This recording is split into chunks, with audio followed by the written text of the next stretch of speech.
Full Street, Henry 13, I'm clear. Go ahead and put me en route to back Henry 44. 13. Henry 44.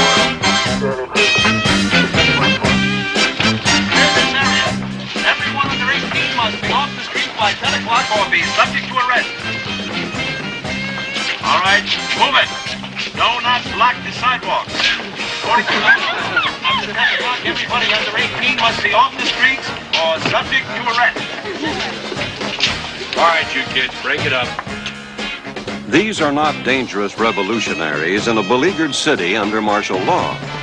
These are teenagers on the Sunset Strip in Los Angeles, California, on a peaceful night.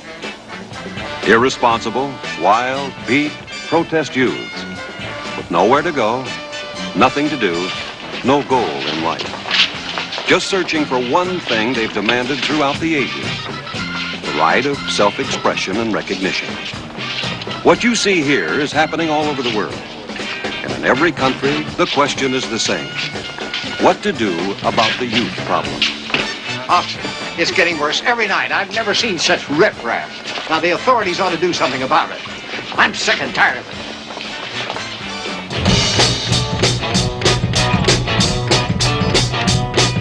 I'm going down to the strip tonight. I'm not on a stay-home trip tonight. Long hair seems to be the main attraction, but the heat is causing all the action. Bright lights everywhere, pretty girls with long blonde hair, but somehow the people, they don't care. It just doesn't seem fair to bug you 'cause you got long hair. Even the parents are beginning to scare because of the siren on our street. It used to be neat, but now it's just a place where black and white cars to race. It's causing a riot.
tried everything to get along with you. I'm gonna tell you what I'm gonna do. I'm stretching all the line, gonna leave you alone. Don't believe I love you, you can count on being alone. I don't need your loving anymore. 'Cause I don't want your loving anymore. Well, why can I try everything for you. You left me standing here without you. I'm sick of all your nagging, gonna leave on your own.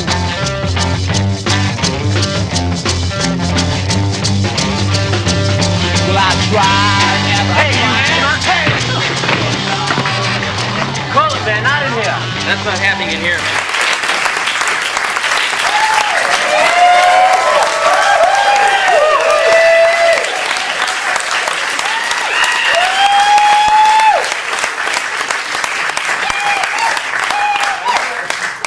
At 19 years old, I never imagined this. I wanted to mention a little bit about this movie because I remember at 19, we lived week by week. That was as far ahead as we could possibly see in our futures.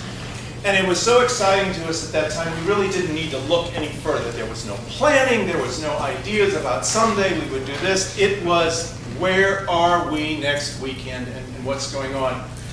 And I see some younger faces out there, I see some faces like mine, but for the young ones, let me tell you what was going on and why this is so different than even the music scene I see today, except in some areas that I loved some of the music that I hear today. We had a war. And unlike the war we have today, we were invested in it because our sorry butts were going overseas and being drafted each and every day. We had also grown up listening to single individual artists. We listened to Dylan, we listened to Ray Charles, we listened to Chuck Berry, we listened to single artists, and when the British wave came over, all of a sudden it was identifiable players in an identifiable band with an identifiable sound, and they were writing their own music. It has exploded, and it exploded especially out in California. And you had two very distinct different groups of people playing music. We had the Bay Area, and we had Los Angeles, and you could tell the sounds instantly apart from each other. Bay Area rocked. Southern California had those damn little Farfisa organs that they just loved to pound on. It sounded so wimpy to us in the Bay Area. They had the Whiskey a Go-Go, we had the Fillmore Auditorium. And I have to tell you, walking into the Fillmore Auditorium and going into the dressing room and seeing the names of everybody who had ever played there because they signed their names on the wall, you were just blown away. I mean, you know, you just touched these different artists and you just said, oh my God, we're here. Bands, everybody wanted to be in a band, and everybody could. If you knew 3 chords, G, F, and C, you were in a band. You could play 2 hours at a fraternity party, the same damn songs over and over again. Your repertoire was Gloria, Gloria, Louie, Louie, and Twist and Shout. That was a whole evening. And so that's how you cut your skills and your growth. And you knew when you were in a band, sometimes a band worked and sometimes it didn't. But that was okay, they were your buddies. You kept them going. Sometimes it was somebody's brother in the band. And you kept it going because you just loved the joy of playing music. I was in one of those bands. And we struggled. We struggled. The only applause we ever received was one night when somebody pulled a plug on one of our amplifiers. Largest applause. When our lead guitarist launched into a lead break, or what he roughly called a lead break, his fingers got stuck under the strings. That was not one of the best of bands. One night, I was up in my bedroom doing chemistry, homework, and a phone call came in. My dad said, somebody wants to talk to you about a band. I'd never met the person. He said, we have finished our band. We need a lead singer. Are you interested? It's called the Chocolate Watchband. I said, hell yes. Where do I show up and what time should I be there? It happens in sports. It happens in movies. It happens in life. You suddenly are thrown together with 3 or 4 other people and you just know you have the power. It's unreal. Everybody is good. Everybody is challenging each other. And within 3 weeks, we were soaring. It just happens. And when you know that, when you walk into a room and you see another band, a headlining band up there, and you say, tonight, you're ours. We own this place. That was our attitude. I cannot express enough to you what that feels like to be able to just walk in, take charge, and do it. And that's what happened with the Watchband. We were working on our amplifiers one day. We were putting some together. And our manager ran in and he said, "Hey guys, pack your bags. Tonight you're leaving for LA. You're doing a movie." We said, yeah, okay. And we kept on with what we were doing. So we had a gig at the Fillmore that weekend and we really wanted to place it. It's been canceled. You're going to do a Hollywood movie. So off we went. Being on the set, we were there for about 2 weeks. You shot during the daytime or you shot at night. And it's fun for me to see these opening scenes because I see a lot of our band members walking back and forth in the opening scenes. But if you weren't playing at night, you were playing at the parties for all the producers and all the directors that were there. Now imagine all these guys over 40 wearing Beatle wigs, smoking Asmodor cigarettes because they thought they smelled like pot. All these young starlets running, and they let us, 5 of us, loose into this place. It was unbelievable. It was like cherry picking from heaven. So we found ourselves in this situation, but we were at a loss. The Standells were supposed to be the stars of this movie. They had just come out with Dirty Water. They had a big hit on their hands. They were also owned by the same company that we worked with. And so this movie was to feature the Standells, and oh, by the way, we'll throw the Chocolate Watchband in there. On top of it, nobody told us we had to come up with our own music, original music for this. So we're sitting there on the old Elvis Presley soundstage, which makes this stage really look nice, with a 4-track recorder, and as quickly as we could write songs in the elevator and I could write lyrics, we recorded these 2 songs that appeared in this movie. What we decided to do was create and share with you the same energy, whether it was here in the movies, on the stage at the Fillmore Auditorium or the San Jose Civic Auditorium. It didn't matter. That's who this band was. The beauty of it today is I left that behind me. I left at 21 and turned my back on it and said, I'll never play music again. It was done.